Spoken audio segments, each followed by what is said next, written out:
শ্ৰদ্ধেয় সংবাদকৰ্মীসকল, আগন্তুক 2024 চনৰ নিৰ্বাচনৰ লোকসভা নিৰ্বাচনৰ প্ৰথম পৰ্যায় সম্পৰ্কে আমি এই সংবাদমেল আয়োজন কৰিছোঁ। উজনি অসমত গৌৰৱ গগৈ ডাঙৰীয়াক যোৰহাটত আৰু ডিব্ৰুগড়ত লুৰিণজ্যোতি গগৈ ডাঙৰীয়াক বিপুল ভোটত জয়যুক্ত কৰাবৰ কাৰণে আমি প্ৰথমতেই ডিব্ৰুগড়বাসী ৰাইজ আৰু যোৰহাটবাসী ৰাইজক প্ৰথমতে অনুৰোধ জনাইছোঁ। ইতিমধ্যে আমি দেখিছোঁ যে যোৰহাটৰ ৰাইজে মন বান্ধি লৈছে যে এইবাৰ বিজেপিক পৰাভূত কৰিব, সাম্প্ৰদায়িক বিজেপিক পৰাভূত কৰিব, ফেচিষ্ট বিজেপিক পৰাভূত কৰিব আৰু আমাৰ দেশৰ জনগণৰ বাক স্বাধীনতা হৰণ কৰা এইবাৰ বিজেপিক সম্পূৰ্ণৰূপে পৰাভূত কৰিবৰ কাৰণে যোৰহাটবাসী ৰাইজে নিজে এইবাৰ নিৰ্বাচন খেলা যেন অনুভৱ হৈছে। ঠিক তেনেকৈ কেইদিনমানৰ আগতে মই পৰহিৰ দিনটোত ডিব্ৰুগড় লোকসভা সমষ্টিত 6খনমান নিৰ্বাচনী সভাত অংশগ্ৰহণ কৰিছিলোঁ আৰু দেখা গৈছে যে ডিব্ৰুগড় লোকসভা সমষ্টি বিশেষভাৱে আমাৰ খিলঞ্জীয়া জাতি জনগোষ্ঠীবিলাকে সম্পূৰ্ণৰূপে এইবাৰ লুৰিণজ্যোতি গগৈক জয়ী কৰাবৰ কাৰণে সম্পূৰ্ণৰূপে প্ৰস্তুত হৈছে। এইবাৰ বিজেপিৰ একমাত্ৰ ভৰসা হ'ল বহিৰাগতসকল। এইবাৰ বিজেপিৰ একমাত্ৰ ভৰসা হ'ল তেওঁলোকৰ সাম্প্ৰদায়িক ৰাজনীতি উজনি অসমত। আমি দেখিছোঁ যে যোৰহাট লোকসভা সমষ্টিৰ সকলো খিলঞ্জীয়া মানুহ, আহোম, চুতীয়া, কোচ, কলিতা, ব্ৰাহ্মণ, মিচিং, কৈবৰ্ত বা অনুসূচিত জাতি, দেউৰী, সকলো জাতিৰ মানুহে ঐক্যবদ্ধ হৈছে যে তেওঁলোকে এইবাৰ নিৰ্বাচনত গৌৰৱ গগৈক জয়ী কৰিব। আৰু এনেকুৱা এটা উত্তাপ সৃষ্টি হৈছে, এক্সাইটেড হৈ আছে মানুহ। সঁচা কথা ক'বলৈ গ'লে শব্দটো এক্সাইটেড, মানুহ এনেকুৱাকৈ উত্তেজিত হৈ আছে যে কোনদিনা 19 তাৰিখে আহিব আৰু কোনদিনা গৌৰৱ গগৈক ভোটদান কৰি এইবাৰ নিৰ্বাচনত বিজেপিক এটা প্ৰকৃত শিক্ষা দিব, তাৰ কাৰণে অতি উৎসুকতাৰে সৈতে ৰৈ আছে।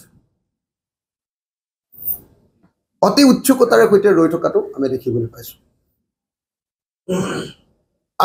পাইছোঁ। মই নিজে মাজুলী ভ্ৰমণ কৰিছিলোঁ, মই নিজে বিহুৰ দিনা মৰিয়নি ভ্ৰমণ কৰিছিলোঁ, মৰিয়নি বিধানসভা সমষ্টি আৰু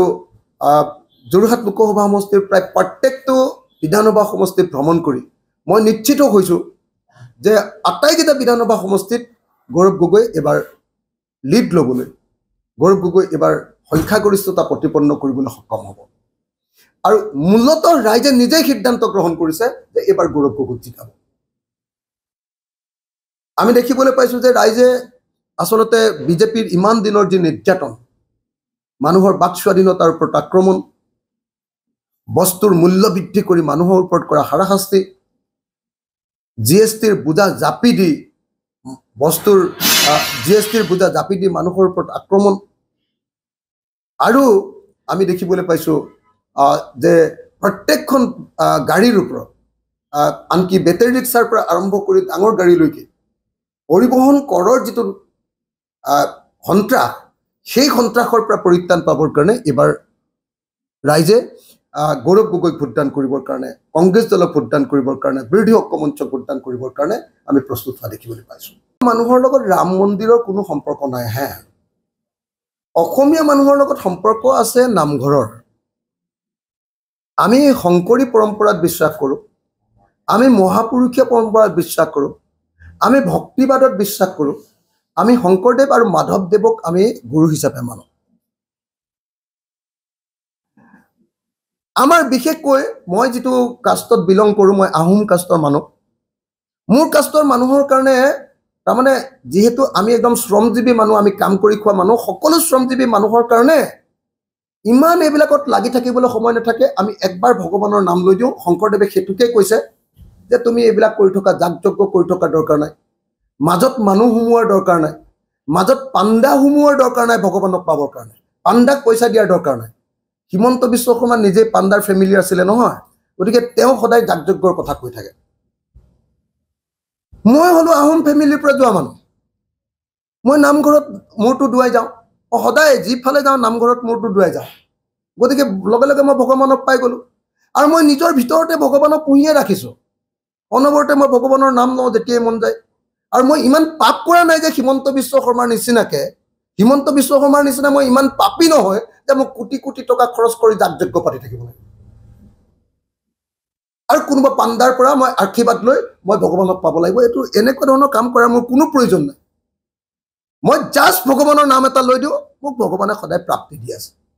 নহ'লেতো হিমন্ত বিশ্ব শৰ্মাই মোকতো গোটেই জীৱন জেলত দিব খুজিছিলে আৰু কা আন্দোলনৰ সময়ত গুলিয়াই মাৰিব খুজিছিলে হিমন্ত আৰু সৰ্বানন্দলৈ মোক অমিত শ্বাহ হিমন্ত বিশ্ব শৰ্মা আৰু সৰ্বানন্দই মোক গুলিয়াই মাৰিব খুজিছিলে বচালে কোনে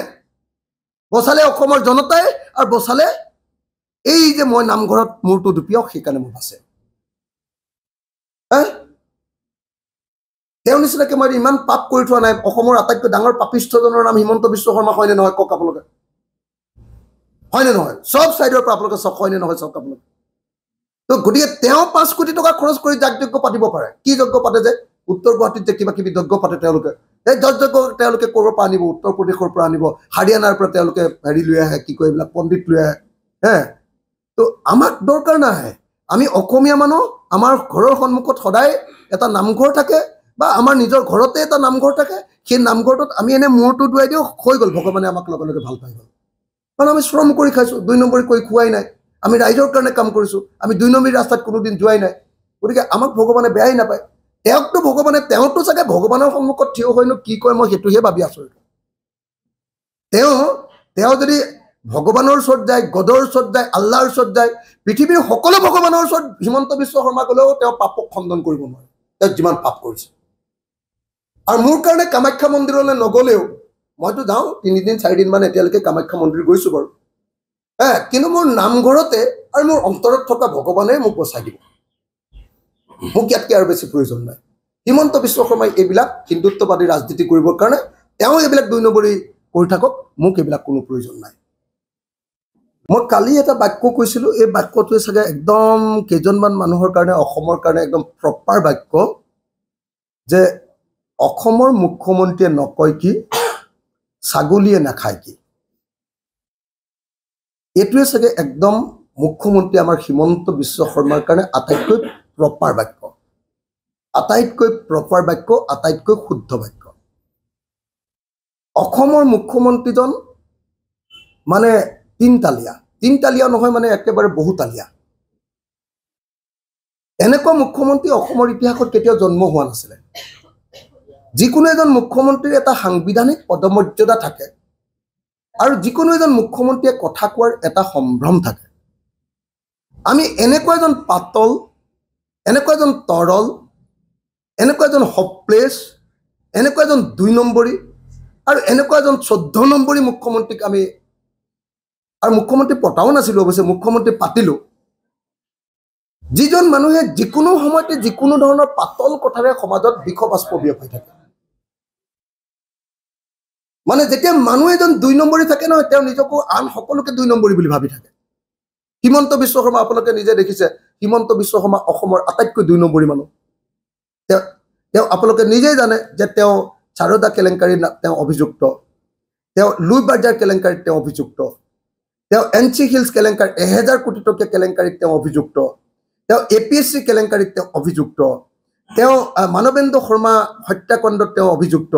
তাৰপিছত ইঞ্জিনিয়াৰ দাসৰ ঘৰৰ পৰা পইচা তুলি আলফাৰ নামত পইচা তুলিবলৈ গৈ আলফাৰ নামত পইচা এক্সটৰ্চন পইচা কাঢ়ি আনিবলৈ ডকাইতি কৰিবলৈ যোৱাৰ কাৰণে তেওঁক একদম কাপোৰ খুলি পুলিচে পিটিছিলে আপোনালোকে সকলোৱে জানে অসমৰ মুখ্যমন্ত্ৰী এতিয়া নহয় এতিয়া মুখ্যমন্ত্ৰী তেওঁ কাপোৰ খুলি পিটিছিলে আৰু 3 মাহ তেওঁক কাৰাগাৰত ৰাখিছিলে গতিকে তেওঁৰ ইতিহাসটো হ'ল আটাইতকৈ অসমৰ ইতিহাসৰ আটাইতকৈ কলংকিত ইতিহাস গতিকে যদি কোনোবা হৰেক মাল আছে কোন হৰেক মাল চাব দেই প্ৰথমতে আছু তাৰপিছত AGP তাৰ আগতে আকৌ আলফাৰ নামত পইচা তুলি কিমান খালেতো খালে তাৰপিছত আকৌ একদম কাপোৰ খুলি পিটনো পালে তাৰপিছত AGP তাৰপিছত তেওঁ AGPৰ পিছত কি হৈ গ'ল AGPৰ পিছত তেওঁ কংগ্ৰেছৰ পিছত BJP এতিয়া অকল লাষ্ট AIDFটোত যদি সোমাই দিয়ে তেতিয়াহ'লে আৰু তেওঁ প্ৰপাৰ হৰেক মালটো হৈ পৰিব হয়নে নহয় কওক হিমন্ত বিশ্ব শৰ্মা একদম প্ৰপাৰ হৰেক মাল বুলি যাক কয় আৰু হে গতিকে মই ভাবোঁ যে অসমৰ একমাত্ৰ হৰেক মাল ৰাজনীতি জগতৰ অসমৰ ৰাজনীতি জগতৰ একমাত্ৰ হৰেক মালটোৰ নাম হিমন্ত বিশ্ব শৰ্মা তেওঁ পৃথিৱীৰ 2 নম্বৰী মানুহ আৰু অসমৰ ইতিহাসত এনেকুৱা 2 নম্বৰী পলিটিচিয়ান কেতিয়াও জন্মই হোৱা নাছিল আগতে নিৰ্বাচন আয়োগক আহ্বান জনাইছোঁ দাবী উত্থাপন কৰিছোঁ যি সময়ত নিৰ্বাচন আয়োগে গৌৰৱ গগৈক ডিষ্টাৰ্ব কৰি আছে কিবা এটা চি ফৰ্ম নে কিবা এটাক লৈ গৌৰৱ গগৈক যিকোনো মুহূৰ্ততে ডিষ্টাৰ্ব কৰি আছে ভূপেন বৰা ডাঙৰীয়াক বিৰোধী আমাৰ ঐক্য মঞ্চৰ সভাপতি ভূপেন বৰা ডাঙৰীয়াক ডিষ্টাৰ্ব কৰি আছে আমি গৌৰৱ গগৈ আৰু ভূপেন বৰা ডাঙৰীয়াৰ ওপৰত নিৰ্বাচন আয়োগৰ যি অতিচাৰ হৈছে নিৰ্বাচন আয়োগে যিধৰণে অসুবিধা দি আছে এইটো আমি বন্ধ কৰিবৰ কাৰণে আহ্বান জনাইছোঁ নাম্বাৰ 1 নিৰ্বাচন আয়োগে নিৰপেক্ষতা প্ৰদৰ্শন কৰিব লাগে দ্বিতীয় কথা এই যে ঘৰে ঘৰে যে কেছ বিলাই আছে ঘৰে ঘৰে যে নগদ টকা বিলাই আছে বিজেপিয়ে তেওঁলোকে কোনো ব্যৱস্থা লোৱা নাই কিয় নামঘৰে 25,000 যে টকা বিলাই আছে তেতিয়াহ'লে নিৰ্বাচন আয়োগে কোনো ব্যৱস্থা লোৱা নাই কিয় হোটেলত বহি লৈ যে কোটি কোটি টকা বহি লৈ মন্ত্ৰীবিলাকে যে ইয়াতে পইচা বিলাই আছে তাৰ কোনো ব্যৱস্থা লোৱা নাই কিয় আৰু মই নিৰ্বাচন আয়োগক অনুৰোধ জনাইছোঁ যে গুগল পেৰ অধীনত আৰু বেংকৰ জৰিয়তে কোন মানুহক কোন চ'ৰ্চৰ পৰা কিমান টকা এই নিৰ্বাচনৰ সময়ত অৰ্থাৎ 19 তাৰিখৰ ভিতৰত কিমান টকা যোৰহাট লোকসভা সমষ্টি আৰু ডিব্ৰুগড় লোকসভা সমষ্টিত কিমান টকা পেমেণ্ট কৰিছে কিমান টকা আদায় দিছে তাৰ এটা পৰীক্ষা কৰিব লাগে তাৰ এটা তদন্ত কৰিব লাগে নিৰ্বাচন আয়োগৰ প্ৰতি এইটো মোৰ বিশেষ অনুৰোধ নিৰ্বাচন আয়োগে যাতে নিৰপেক্ষতাৰে সৈতে এটা তদন্ত কৰে যে গুগল পেৰ জৰিয়তে কোন চ'ৰ্চৰ পৰা কোন মানুহলৈ এবাৰ পইচা ট্ৰান্সফাৰ কৰা হৈছে পইচা পঠিয়াই দিয়া হৈছে আমি জানিব পাৰিছোঁ যে আমাৰ শিৱসাগৰ বিধানসভা সমষ্টিত হাজাৰ মানুহৰ পৰা বেংক একাউণ্ট নাম্বাৰ আৰু গুগল পে নাম্বাৰ লৈছে গতিকে বেংক একাউণ্ট নাম্বাৰ আৰু গুগল পে নাম্বাৰটো এই আটাইবিলাক পৰীক্ষা কৰি বিহিত ব্যৱস্থা গ্ৰহণ কৰিবৰ কাৰণেও আমি নিৰ্বাচন আয়োগক আহ্বান জনাইছোঁ তেওঁলোকে আমাৰ ভগৱানক কিনিব খুজিছে তেওঁলোকে আমাৰ মানুহৰ মগজুক কিনিব খুজিছে গতিকে বিজেপি দলৰ বিৰুদ্ধে সকলোকে ঐক্যবদ্ধ হৈ ভোটদান কৰিবৰ কাৰণে মই আহ্বান জনাইছোঁ মই হাতজোৰ কৰি আহ্বান জনাইছোঁ যোৰহাট লোকসভা সমষ্টিৰ সকলো ৰাইজকে আহ্বান জনাইছোঁ যে গৌৰৱ গগৈ হ'ল ভাৰতৰ এজন শ্ৰেষ্ঠ সাংসদ গৌৰৱ গগৈ হ'ল অসমৰ দিল্লীত এটা ফেচ বা মুখপাত্ৰ অসমৰ মুখপাত্ৰ হ'ল গৌৰৱ গগৈয়ে লোকসভাত ডেপুটি লিডাৰ হিচাপে লোকসভাক নেতৃত্ব দিয়াৰ সুযোগ লাভ কৰিছে 1947 চনৰ স্বাধীনতাৰ পাছত ৭৬ বছৰৰ পাছত হেম বৰুৱা আৰু দীনেশ গোস্বামীৰ পাছত অসমীয়া জাতিয়ে আটাইতকৈ বাকপটু আটাইতকৈ ভালকৈ বিতৰ্ক কৰিব পৰা আৰু লোকসভাত গাম্ভীৰ্যপূৰ্ণ বক্তব্য হালিম বক্তব্য আৰু গুৰুত্বপূৰ্ণ বক্তব্যৰে লোকসভা কপাই দিব পৰা নৰেন্দ্ৰ মোদী আৰু অমিত শ্বাহক কপাই দিব পৰা বক্তব্য প্ৰদান কৰিব পৰা আৰু দেশ আৰু জনগণৰ স্বাৰ্থত থকা গৌৰৱ গগৈক যাতে সকলোৱে ভোট প্ৰদান কৰে মই তাৰ কাৰণে বিনম্ৰভাৱে প্ৰাৰ্থনা জনাইছোঁ 1947 চনৰ পাছত অসমীয়া জাতিয়ে এজনো অকল হেম বৰুৱা আৰু দীনেশ গোস্বামীৰ বাহিৰে আচলতে প্ৰকৃত ভাল সাংসদ আমি এজনো পঠিয়াব পৰা নাছিলোঁ এটা জাতিৰ কাৰণে এইটো কম দুৰ্ভাগ্যজনক ঘটনা নহয় ৭৬ বছৰীয়া কাৰ্যকালত এজন ভাল সাংসদ পঠিয়াব নোৱাৰাটো সাংসদ অধ্যাপক হেম বৰুৱা আৰু দীনেশ গোস্বামীৰ বাহিৰে মাত্ৰ 2জন সাংসদ পঠিওৱাৰ বাহিৰে বাকী ভাল সাংসদ পঠিয়াব নোৱাৰাটো এটা দুৰ্ভাগ্যজনক ঘটনা তেনেকুৱা সময়ত এজন প্ৰভাৱশালী সাংসদক আমি এবাৰ নিৰ্বাচনত ভোট দিবৰ কাৰণে সুযোগ লাভ কৰিছোঁ তেওঁ হ'ল গৌৰৱ গগৈ গতিকে গৌৰৱ গগৈক সকলোৱে দলে বলে আহি ভোটদান কৰিবৰ কাৰণে মই সকলোকে বিনম্ৰভাৱে প্ৰাৰ্থনা জনাইছোঁ গৌৰৱ গগৈ হ'ল অসমীয়া জাতিৰ এজন প্ৰতিনিধি দিল্লীত অসমীয়া জাতিৰ প্ৰতিনিধি তেখেত গৌৰৱ গগৈ হ'ল ভাৰতৰ এজন উদীয়মান ৰাজনীতিক সুযোগ সুবিধা পালে গৌৰৱ গগৈ হয়তো ভাৰতৰ প্ৰধানমন্ত্ৰী হ'ব যদি কেতিয়াবা সুযোগ সুবিধা পায় গৌৰৱ গগৈ হয়তো ভাৰতৰ প্ৰধানমন্ত্ৰী হ'ব আৰু গৌৰৱ গগৈ যদি কেতিয়াবা প্ৰধানমন্ত্ৰী নহয়ও ভাৰতবৰ্ষৰ এজন গুৰুত্বপূৰ্ণ কেন্দ্ৰীয় মন্ত্ৰী হ'ব আৰু এবাৰ যদি গৌৰৱ গগৈ জিকে তেতিয়াহ'লে নিশ্চিতভাৱে গৌৰৱ গগৈ ভাৰতৰ দ্বিতীয় বা তৃতীয় গুৰুত্বপূৰ্ণ কেবিনেট মন্ত্ৰীজন হ'ব আৰু গৌৰৱ গগৈ জিকাৰ পাছত যদি কেনেবাকে বিজেপি জিকে তেতিয়াহ'লে গৌৰৱ গগৈ হ'ব গোটেই ভাৰতৰ মানুহৰ কণ্ঠ লোকসভা গতিকে তেনেকুৱা এজন মানুহক ভোটদান নকৰি যাতে কাঠৰ মুঢ়া এটাক তপন গগৈ নামৰ এটা কাঠৰ মুঢ়াক যাতে কোনো ভোটদান নকৰে তপন গগৈ নামৰ অকমান্য এজন সাংসদক যাতে কোনো ভোটদান নকৰে তাৰ বাবে মই বিনম্ৰভাৱে প্ৰাৰ্থনা জনাইছোঁ এজন সাংসদ হ'বৰ কাৰণে তিনিটা কোৱালিটিৰ খুব প্ৰয়োজন প্ৰথম কথা ভাষা জ্ঞান যিটো তপন গগৈ একেবাৰে নাই না হিন্দী ক'ব পাৰে না ইংৰাজী ক'ব পাৰে দ্বিতীয়টো হ'ল বিষয়বস্তুৰ ওপৰত জ্ঞান তপন গগৈ গোটেই জীৱনটো চান্দা তুলি থাকোঁতে গ'ল পঢ়া শুনা কোনোদিনে কৰিবলৈ নাপালে গতিকে তেওঁৰ বিষয়বস্তু এটাৰ ওপৰত বক্তৃতা দিয়াৰ তেওঁৰ ক্ষমতা নাই আৰু তৃতীয় বস্তুটো হ'ল যে কলিজাত দম এজন সাংসদ হ'বৰ কাৰণে তেওঁ হিম্মত থাকিব লাগিব কথা ক'বৰ কাৰণে তেওঁ সাহস থাকিব লাগিব যি সাহস তপন গগৈৰ নাই আপোনালোকে সকলোৱে জানে যে এই সাহস এইকাৰণে নাই যিজন মানুহে ইমান দিন জাতীয়তাবাদ কৰিছিলে যিজন মানুহে সদৌ অসম ছাত্ৰ সন্থা কৰিছিলে সেইজনে কেৱল আৰু কেৱল ক্ষমতাৰ লোভত তেওঁ হাফ পেণ্ট পিন্ধা পাৰ্টি গেৰুৱা হাফ পেণ্ট পিন্ধা পাৰ্টি মাৰ্চ পাৰ্চ কৰিবলৈ কাৰণে তেওঁ গুচি গৈছে তপন গগৈৰ একমাত্ৰ গুণটোৱে হ'ল যে তেওঁ নিজৰ আদৰ্শ ত্যাগ কৰি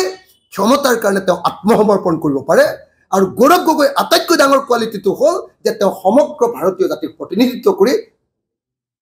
তেখেতৰ কথা ক'ব পাৰে গতিকে সমগ্ৰ ভাৰত আৰু অসমক প্ৰতিনিধিত্ব কৰা গৌৰৱ গগৈক ভোট নিদি তপন গগৈ নামৰ যাতে কাঠৰ মুঢ়াটোক তপন গগৈ নামৰ যাতে ভাং কুটা মাৰিডালক যাতে ভোট নিদিয়ে অকমান্য সাংসদজনক যাতে ভোট নিদিয়ে মই সকলোকে সেইকাৰণে বিনম্ৰভাৱে প্ৰাৰ্থনা কৰিছোঁ আমাৰ হাতত দুটা অপশ্যন আছে এটা হ'ল শ্ৰেষ্ঠ সাংসদজনক আমি জিকাম নে নিকৃষ্ট এটাও মাত মাতিব নোৱাৰা শুই থকা সংসদত শুই থকা মাখি মাৰি থকা সংসদত মহ মাৰি থকা সংসদত শুই থকা সংসদত নাক ঘৰ ঘৰে শুই থকা তপন গগৈক আমি ভোট দিম এই সিদ্ধান্ত ৰাইজে লওক মই আশা কৰিম যে ৰাইজে নিশ্চয় অসমৰ কাৰণে দপদপাই থকা গৌৰৱ গগৈৰ পক্ষত নিশ্চয় ৰাইজে সিদ্ধান্ত ল'ব নিশ্চয় ৰাইজে সিদ্ধান্ত ল'ব এই সিদ্ধান্ত ল'বৰ কাৰণে মই বিনম্ৰভাৱে যোৰহাট লোকসভা সমষ্টিৰ সকলো ৰাইজকে বিনম্ৰভাৱে প্ৰাৰ্থনা জনাইছোঁ আহক আমি গৌৰৱ গগৈক এইবাৰ জয়যুক্ত কৰোঁ এটা কথা মনত ৰাখিব যে গৌৰৱ গগৈক আপোনালোকে ভোট দিয়া মানে ভাৰতবৰ্ষৰ গণতন্ত্ৰ ৰক্ষা কৰিবৰ কাৰণে ভোট দিয়া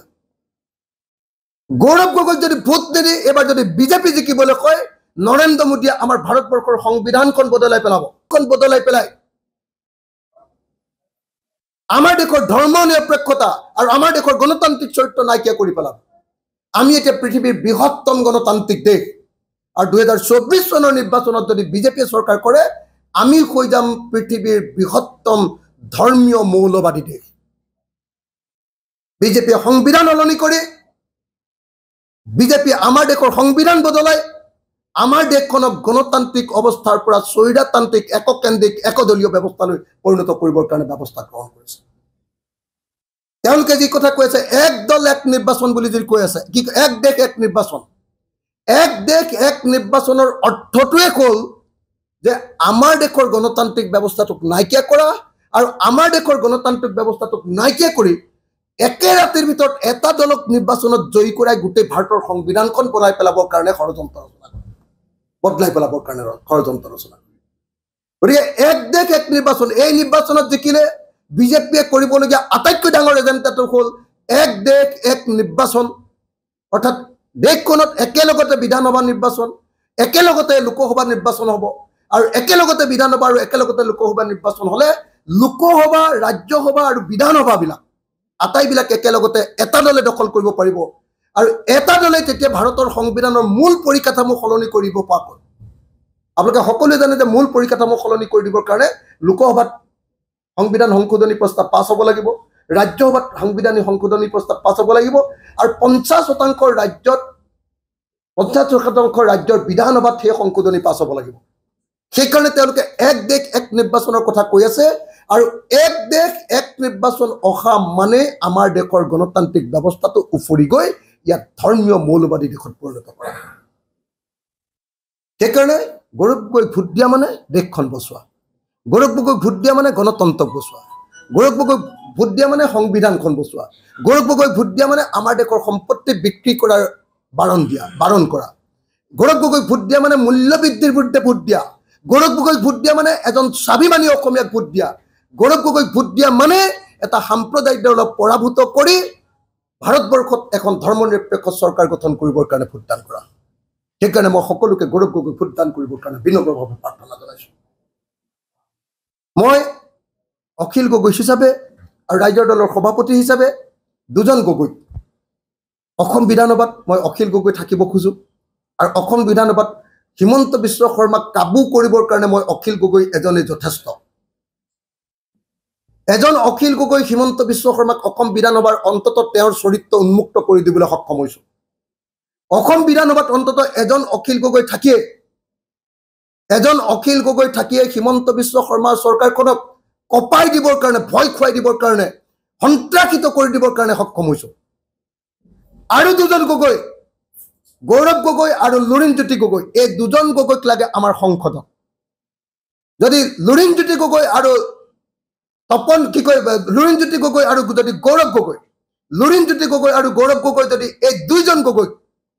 আমি যদি লোকসভালৈ পঠিয়াব পাৰো তেতিয়াহ'লে ভাৰতৰ লোকসভাখন অসমীয়া মানুহৰ দখললৈ আহিব বুলি আমি বিশ্বাস কৰিব পাৰো সেইকাৰণে অসমৰ মানুহে যি তিনি গগৈ কথা কয় অসমৰ মানুহে ভাবে বহুত মানুহে ভাবে যে এই তিনি গগৈৰ প্ৰতীক নহয় গগৈ মানুহৰ প্ৰতীক নহয় এই তিনি গগৈ হ'ল অসমক বিজেপিৰ বৰ্ণবাদী সাম্প্ৰদায়িক চৰকাৰখনৰ পৰা ৰক্ষা কৰাৰ এটা প্ৰতীক এটা জাতীয় প্ৰতীক যদি সঁচাকে আপোনালোকৰ এই তিনি গগৈৰ ওপৰত আস্থা আছে মই বিনম্ৰভাৱে প্ৰাৰ্থনা কৰোঁ যে এজন গগৈ অখিল গগৈ মই বিধানসভাত থাকিব খোজো আৰু গৌৰৱ গগৈ আৰু লুৰিণজ্যোতি গগৈক আপোনালোকে লোকসভালৈ পঠিয়াই দিয়ক তেতিয়াহ'লে ভাৰতৰ লোকসভাখনতো আমাৰ দুজন অসমীয়াই দপদপাই থাকিব পাৰিব যদি আমাৰ চৰকাৰ হয় ইণ্ডিয়া বা কংগ্ৰেছ হয় তেতিয়াহ'লে গৌৰৱ গগৈ ভাৰতৰ দ্বিতীয় বা তৃতীয়জন গুৰুত্বপূৰ্ণ মন্ত্ৰী হ'ব তেওঁ হয়তো হোম মিনিষ্টাৰ বা ফৰেইন এফেয়াৰ্ছ মিনিষ্টাৰ হৈ যাব আৰু আমি দাবী জনাম যে লুৰিণজ্যোতি গগৈক ইতিমধ্যে মই কেন্দ্ৰীয় AICC-কো কৈছো যদি লুৰিণজ্যোতিক আমি ইয়াৰ পৰা পঠিয়াব পাৰোঁ লুৰিণজ্যোতিকো ডেফিনেটলি আমাৰ কেবিনেটত স্থান দিব লাগে গতিকে এই মুহূৰ্তত আমি দেখিবলৈ পাইছো যে বিজেপিয়ে কি কৰিছে বিজেপিয়ে অৰুণোদয় ফৰ্ম বিলাই মানুহৰ পৰা ভোট ল'ব খুজিছে বিজেপিয়ে লাখপতি বাইদেউ বনাম বুলি কৈ ব্লেকমেইলিং কৰি ভোট ল'ব খুজিছে বিজেপিয়ে নামঘৰে টকা বিলাই মানুহৰ পৰা পইচা ভোট ল'ব খুজিছে বিজেপিয়ে প্ৰত্যেকটো পৰিয়ালত 1000 টকা 500 টকাকে বিলাই আছে আৰু আমি জানিব পৰা মতে কালিৰ পৰা বিজেপিয়ে ভোটাৰ বিলাকৰ বেংক একাউণ্টৰ নম্বৰ লৈছে বিজেপিয়ে গুগল পে নম্বৰ আৰু বেংক একাউণ্টৰ নম্বৰ লৈছে বিজেপিয়ে হয়তো আজিৰ ভিতৰত বা কাইলৈৰ ভিতৰত গুগল পে বা বেংক একাউণ্টৰ জৰিয়তে যোৰহাট লোকসভা সমষ্টিৰ হাজাৰ মানুহক হয়তো পেমেণ্ট কৰিব 2 নম্বৰী টকা দিব কেৱল আঁচনিৰ টোপ দি কেৱল জনতাক ব্লেকমেইলিং কৰি কি বুলি ব্লেকমেইলিং কৰিছে মহিলাসকলক যে আপোনালোকক লাখপতি বাইদেউ বনাবৰ কাৰণে আমি আপোনালোকক 10,000 টকা দিম 10,000 টকাটো হিমন্ত বিশ্ব শৰ্মাৰ দেউতাকৰ পইচা নহয় হিমন্ত বিশ্ব শৰ্মাৰ নিজৰ পইচা নহয় হিমন্ত বিশ্ব শৰ্মাৰ পত্নীৰ পইচা নহয় এই পইচা চৰকাৰী টকা হিমন্ত বিশ্ব শৰ্মাই সেই 10,000 টকাটো দিবৰ কাৰণে বিজেপিৰ মিটিঙত বাধ্যতামূলকভাৱে আমাৰ মহিলাসকলক এনেকৈ আনি তেওঁলোকক ফটো মাৰি বিজেপিৰ মিটিঙত যে আহিছে এইটো প্ৰমাণ দিবৰ কাৰণে বাধ্য কেতিয়াও কৰিব নোৱাৰে এয়া হ'ল অসমীয়া মহিলাৰ ওপৰত বিজেপিৰ অত্যাচাৰ এয়া হ'ল এটা সৰ্বভাৰতীয় দলৰ এটা সাম্প্ৰদায়িক দলৰ এটা হিন্দুত্ববাদী দলৰ অসমীয়া জাতিৰ ওপৰত আক্ৰমণ এয়া হ'ল অসমীয়া মহিলাৰ ওপৰত নিৰ্যাতন এয়া হ'ল অসমীয়া মহিলাৰ প্ৰতি অপমান আৰু এনেকুৱা অপমান মহিলাসকলক কৰা অপমান যে কেতিয়াবা হিমন্ত বিশ্ব শৰ্মাৰ মিটিঙলৈ যাব লাগিব তাত ফটো মাৰি দিব লাগিব তেতিয়াহে 10,000 টকা পাব কেতিয়াবা পীযুষ হাজৰিকাৰ মিটিঙলৈ যাব লাগিব তাত ফটো মাৰি দিব লাগিব তেতিয়াহে 10,000 টকা পাব কেতিয়াবা আকৌ এজন নতুন চালফা শিৱসাগৰত ওলাইছে চালফা এজন আহি ওলাইছেহি তেওঁ আকৌ শিৱসাগৰৰ পৰা ইলেকশ্যন খেলিবৰ কাৰণে সপোন দেখিছে সেই চালফাজনৰ মিটিঙত গৈও আকৌ তেওঁ উপস্থিত হ'ব লাগিব আৰু সেই মিটিংখনৰ পৰা ফটো মাৰি দিব লাগিব আৰু বাধ্যতামূলকভাৱে ফটো মাৰি দিব লাগিব এনেকুৱা ধৰণে মহিলাসকলৰ ওপৰত যি অত্যাচাৰ নমাই আনিছে সেই অত্যাচাৰ আমি দেখিছো 10,000 টকা পোৱাৰ আগতে এগৰাকী মহিলাৰ 7যোৰকৈ চেণ্ডেল ছিগি গৈছে 7যোৰ মানকে চেণ্ডেল ছিগি গৈছে কেৱল বিজেপিৰ মিটিঙলৈ যাব লাগে কেতিয়াবা অমৃত বৃক্ষ কৰিবলৈ যাব লাগে কেতিয়াবা অমৃত কলহ কৰিবলৈ যাব লাগে এটাৰ পাছত আটো অসমীয়া মহিলাৰ ওপৰত নিৰ্যাতন চলাইছে বিজেপিয়ে মই অসমৰ প্ৰত্যেকগৰাকী মহিলাক এইটো প্ৰত্যয় নিয়াব খোজো যে আপোনালোকে বিজেপিৰ মিটিঙলৈ যোৱাৰ কোনো প্ৰয়োজন নাই 10,000 টকা পাবৰ কাৰণে 10,000 টকা পাবৰ কাৰণে কেৱল আৰু কেৱল দুটা শৰ্ত পূৰণ কৰিব লাগে আপুনি আত্মসহায়ক গোটৰ সদস্য হ'ব লাগে আৰু আপোনাৰ আত্মসহায়ক গোটটো ৰেজিষ্টাৰ্ড হ'ব লাগে আৰু 2 নম্বৰ আপুনি এখন ফৰ্মত এখন কাগজত লিখি দিব লাগে যে এই 10,000 টকাটোৱে আপুনি কি কি আঁচনি ল'ব আপুনি মুৰ্গী পুহিব নে আপুনি হাঁহ পুহিব নে আপুনি গাহৰি পোৱালি পুহিব নে ছাগলী পোৱালি পুহিব সেইটো কেৱল লিখি দিব লাগে তাৰ বাহিৰে হিমন্ত বিশ্ব শৰ্মা এণ্ড কোম্পানী তেওঁলোকক কেতিয়াও তেল মৰাৰ তেওঁলোকৰ মিটিঙলৈ যোৱাৰ কোনো প্ৰয়োজন নাই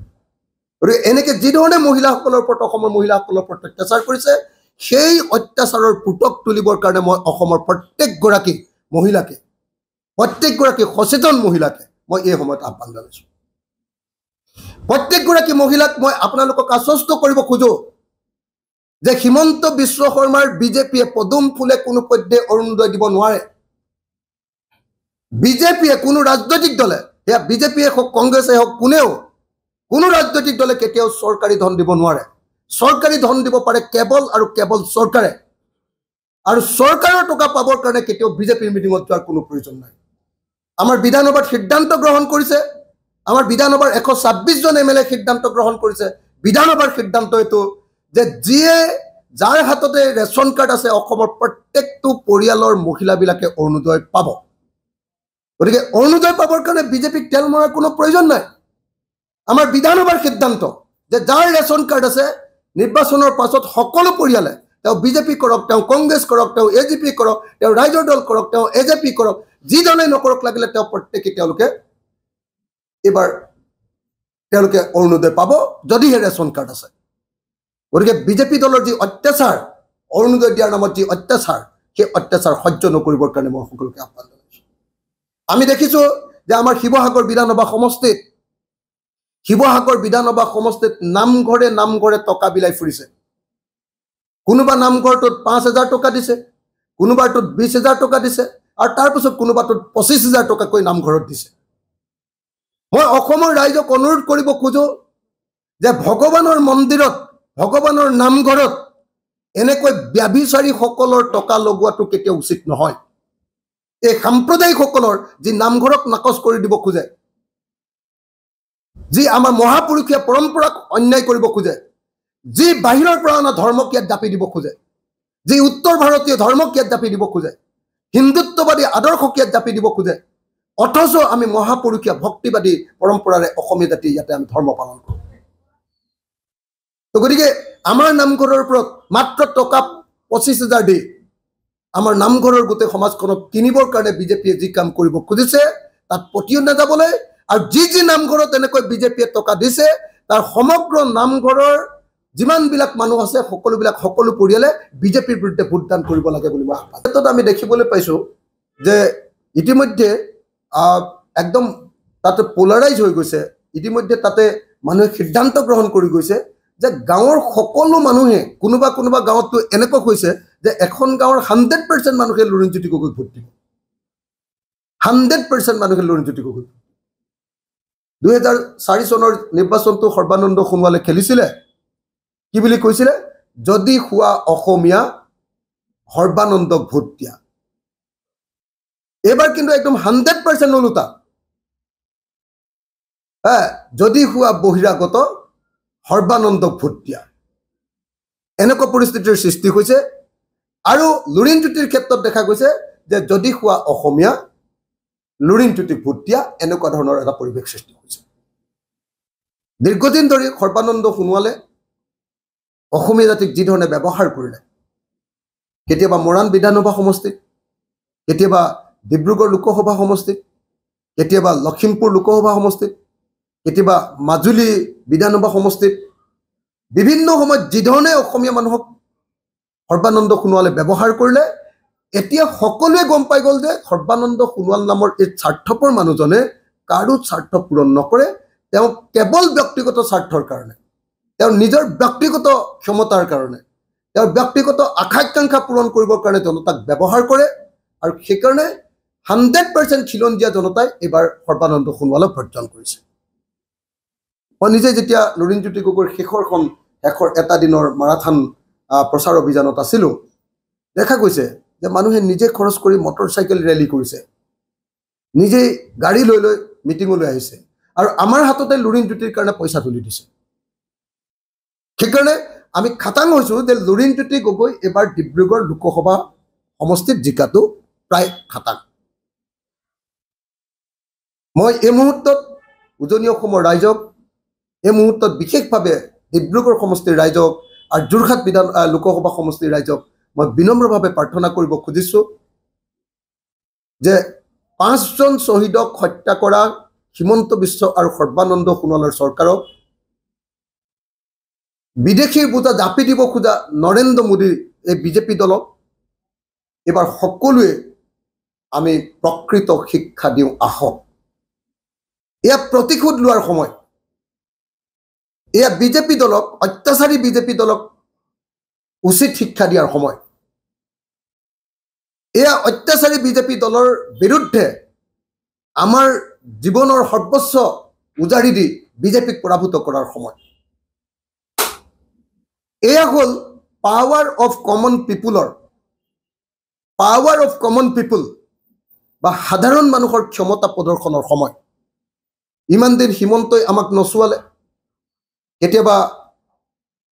অৰুণোদয় ভুৱা ফৰ্ম উলিয়াই লৈ নচুৱালে আপোনালোকে সকলোৱে জানে যে অৰুণোদয় যিখন ফৰ্ম বিজেপি দলে এতিয়া বিতৰণ কৰিছে এইটো 100% ভুৱা ফৰ্ম কেলে ভুৱা ফৰ্ম যে অৰুণোদয়ৰ চৰকাৰী ফৰ্মত সদায় আমি দেখিবলৈ পাওঁ যে তাতে অশোক স্তম্ভ থাকে কিন্তু বিজেপিয়ে দি ফুৰা বিতৰণ কৰি ফুৰা যিখন ফৰ্ম সেইখনত পদুম ফুল আছে পদুম ফুলেতো আৰু কেতিয়াও অৰুণোদয় দিব নোৱাৰে দ্বিতীয় বস্তুটো হ'ল যে বিজেপিয়ে বিতৰণ কৰি থকা আপোনালোকে অৰুণোদয় ফৰ্মখন চাওক মই মহিলাসকলক কৈছোঁ আপোনালোকে অৰুণোদয় ফৰ্মখন চাওক অৰুণোদয়ৰ কাৰণে আটাইতকৈ বেছি প্ৰয়োজনীয় বস্তুটোৱে হ'ল বেংক একাউণ্ট কিন্তু বিজেপিৰ যিখন অৰুণোদয় ফৰ্ম এইখনত বেংক একাউণ্টৰ নাম্বাৰটো ভৰাবৰ কাৰণে কোনো জাগা নাই তাৰমানে 2 নম্বৰী কৰিবলৈ যাওঁতে খৰধৰ কৰিবলৈ যাওঁতে ভুৱা অৰুণোদয় ফৰ্ম উলিয়াবলৈ যাওঁতে 2 নম্বৰী অৰুণোদয় ফৰ্ম নকলি অৰুণোদয় ফৰ্ম উলিয়াবলৈ যাওঁতে ফেক অৰুণোদয় ফৰ্ম উলিয়াবলৈ যাওঁতে তেওঁলোকে বেংক একাউণ্টৰ কাৰণে জাগা ৰাখিবলৈ থাকিব